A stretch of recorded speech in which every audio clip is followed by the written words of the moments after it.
Hello students, I am an Hindi teacher in Adarsh Senior Secondary School, Khai Sirgad. Hope you all are fit and fine.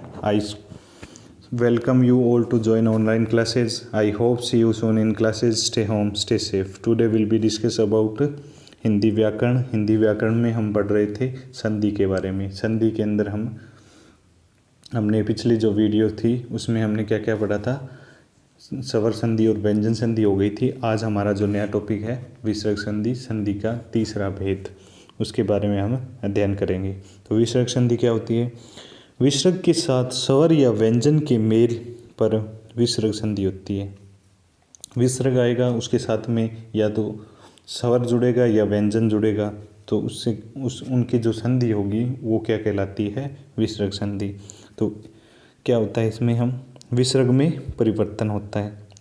Obviously बात है कि विसर्ग संधि है तो किस में परिवर्तन होगा? विसर्ग में परिवर्तन होगा। और इसमें क्या है कि किस प्रकार से परिवर्तन होता है, या तो वो हम देखते हैं कि इसमें दो प्रकार से परिवर्तन होता है। विसर्ग प्लस में घोष ध्वनि। विसर्ग के साथ में क्या है? घोष ध्वनि।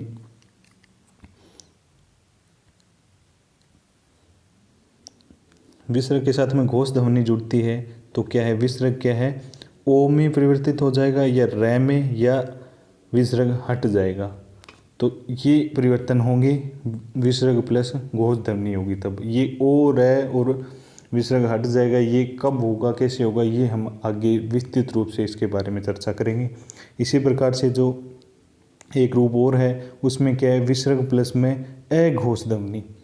अघोष ध्वनि और घोष ध्वनि क्या कौन सी होती है? ये हम जो पिछली जो फर्स्ट जो वीडियो थी, फर्स्ट या सेकंड वीडियो थी, उसमें स्वर और व्यंजन पढ़ रहे थे, तब मैंने आपको बताया था कि घोष ध्वनियाँ ये होती हैं, अघोष ध्वनियाँ ये होती हैं। लेकिन आपको इसमें भी बता देंगे कि कौन कौन सी घोष ध्वनियाँ होती हैं, कौन कौन सी अघोष ध्वनियाँ होती हैं। तो विसर्ग के साथ अघोष ध्वनि जुड़ के क्या विसर्ग किस में परिवर्तित हो जाएगा? स या फिर श में, या फिर विसर्ग में ही परिवर्तित हो जाएगा। ये कब होगा इसके बारे में भी हम विस्तृत रूप से जानेंगे। घोष ध्वनियाँ कौन कौन सी होती है ये देख लेते हैं हम पहले।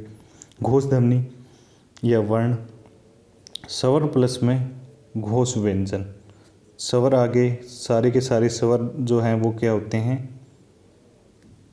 घोष में आते हैं। और घोष व्यंजन कौन से आ जाते हैं? वर्ग का क च ट त प वर्ग है, जो उनके जो लास्ट 3 4 5 5th जो व्यंजन हैं वो इसमें आ जाते हैं। और इनके अलावा कौन कौन से आ जाते हैं? ये र ल व है भी घोष ध्वनि में आते हैं। तो ये सारे कितने हो जाते हैं? टोटल 30 हो जाते हैं। ये जो टोटल 30 जो वर्ण है या ध्वनियाँ हैं ये क्या हैं?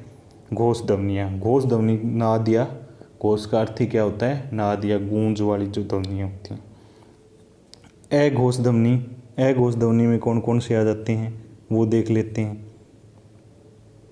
अघोष ध्वनि में क च ट त प ख छ ठ थ फ श छ सभी वर्गों के पहले भी दूसरे वर्ण, जैसे क और ख आगे क वर्ग के, च वर्ग के च और छ आगे, तो इस प्रकार उनके अलावा स 5 वर्गों के दो दो, जो फर्स्ट जो दो आए तो 5 दूनी 10 वो हो गए, और स ये 3 ये हो गए, तो टोटल कितने हो गए? 13 ये हो गए। 13 कौन से होते हैं? अघोष ध्वनियाँ। तो हम इसमें क्या है? ये व्यंजन संधि दे रखी है, ये यहाँ व्यंजन संधि के नहीं, यहाँ पे आएगा विसर्ग संधि के नियम। तो विसर्ग संधि के नियम कौन कौन से हो गए? जैसे फर्स्ट जो क्या है?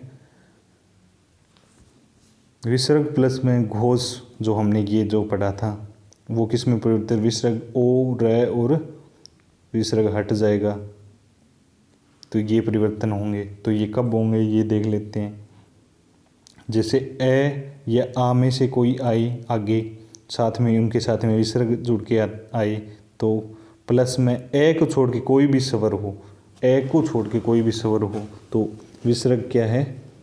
हट जाता है, विसर्ग हट जाएगा। आ के कोई एग्जाम्पल होते नहीं है, ए के ही होते हैं। तो इसलिए ए के साथ विसर्ग प्लस ए को छोड़ के और कोई भी जो स्वर है वो आएगा तब ये चीज़ होगी। जैसे मने, नए के अंदर क्या है, नए किससे मिलके बना हुआ है, नए प्लस ए, तो ये मने प्लस में इच्छा, तो ये जो विसर्ग लगा हुआ है वो किस में हो जाएगा, इसमें क्या, इसका नियम क्या कहता है, विसर्ग हट जाएगा। तो क्या हो जाएगा, ये सिर्फ इसमें एक ही परिवर्तन होगा, मने इच्छा।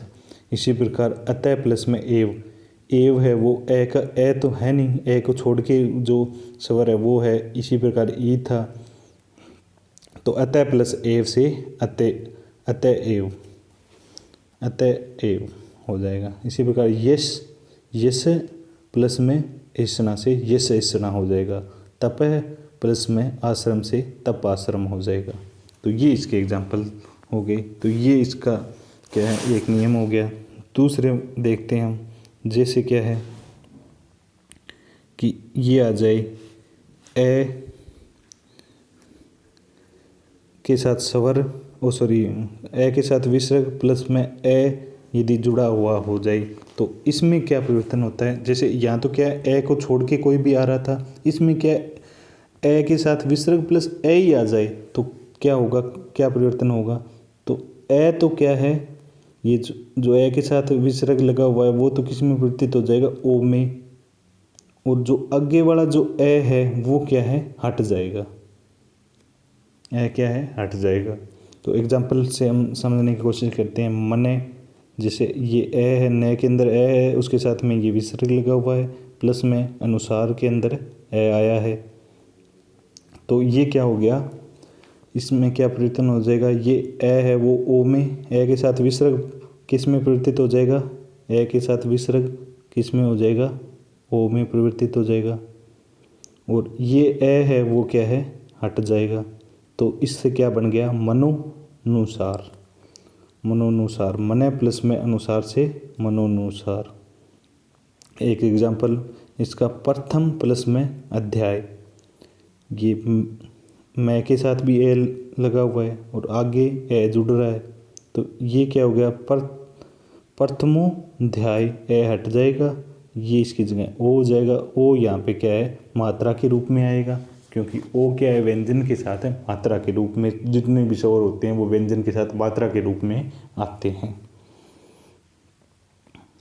इसी प्रकार से देखते हैं हम अगला एग्जाम्पल इसका, पर प्लस में अक्स, पर इसमें ये और ये ए इसके साथ में जुड़ा है, तो ये ए, इस ए का तो ओ हो गया और इस ये ए वो हट जाएगा, तो ये हो जाएगा परोक्ष। परोक्ष क्या होता है, आंखों से परे, भी हमारे आंखों के सामने नहीं है। प्रत्यक्ष तो क्या है, सामने होता है, और परोक्ष इसका उल्टा, आंखों के सामने नहीं होता है। इसी प्रकार से आगे जो अगला जो नियम क्या कहता है कि ए प्लस में घोष व्यंजन, ए की ए विसर्ग के साथ प्लस घोष व्यंजन आ जाए। घोष व्यंजन ये तो हो गई थी, स्वरों की बात हो गई थी, ये इसके साथ में ए, यहाँ पे ए को छोड़ के बाकी स्वर हो गए और ये ए हो गया, तो स्वर सारे आ गए। अब व्यंजन, व्यंजन के साथ में क्या परिवर्तन होता है, तो ये क्या है, ए क्या सीधा ओ में ही बदल जाएगा और बाकी कोई परिवर्तन नहीं होगा। जैसे मने प्लस में दशा, द क्या है, घोष व्यंजन है। घोष व्यंजन हमने ये पढ़ाई था कौन कौन से होते हैं यहाँ पे घोष व्यंजन, तीसरा चौथा पांचवा छठा जो वर्ग का अंतिम होता है वो, और उसके साथ में क्या कौन कौन से आते हैं, ये रे, ल, व और है आते हैं। तो ये द क्या है, ये घोष व्यंजन हो गया, और ये ए है वो किस में परिवर्तित हो गया, ओ में, तो ये क्या हो जाएगा सीधा। दशा का तो दशा आ ही गया, ए है वो ओ में परिवर्तित हुआ तो मनोदशा। इसी प्रकार से इसका शब्द दिया गया, इसका संधि विच्छेद करना है। संधि विच्छेद अपने को कहाँ से पता चलेगा कि ओ की मात्रा दी हुई है, तो यहाँ से संधि विच्छेद होगा। जैसे अम्भ प्लस में ज, तो ये ओ में परिवर्तित हो जाएगा क्योंकि ज पीछे आ रहा है, तो ये क्या है, घोष व्यंजन है, तो क्या है, इस प्रकार से संधि विच्छेद हो जाएगा। इसी प्रकार से सरोज है। अब सरोज नाम कैसे बना, ये मैंने आपको कई बार पहले भी बताया कि जो भी आपके नाम है या आपके सहपाठियों के, मित्र के जो भी नाम है उनको उनकी संधि विच्छेद करके देखा करो कि हाँ इसका नाम सही है या नहीं है, ये आपको पता चल जाएगा। ये जैसे सर प्लस में ज, सर प्लस में ज से सरोज, क्योंकि ये किस में परिवर्तित हो गया, ओ में, और ज विच्छेद सेम रहेगा। इसी प्रकार मनोर की संधि विच्छेद क्या होगी, जैसे मन प्लस में हर, ओ जो आया है वो किसके कारण आया है, इस नियम के कारण आया है। आगे हर है आया है तो ये क्या है, घोष व्यंजन है, और आगे ए के साथ विसर्ग है। ये हो गया। आगे देखते हैं हम अगला जो नियम क्या कहता है। अब तो इतनी पहले तो क्या है, इसमें क्या है कि क्या आ रहा था, ए आ रहा था आगे। अब क्या है, आगे ए न आके, ए या आ को छोड़ के कोई भी स्वर, पहले आगे आ रहा था ए, सिर्फ ए ही आ रहा था, ए के साथ स्वर आ रहा था, विसर्ग आ रहा था। और अब क्या है, ए के साथ या ए या आ को छोड़ के और कोई भी स्वर आता है, प्लस में घोष स्वर या व्यंजन जो भी आते हैं, तब क्या होता है, तो विसर्ग क्या है, किस में परिवर्तित हो जाएगा, रे में परिवर्तित हो जाएगा।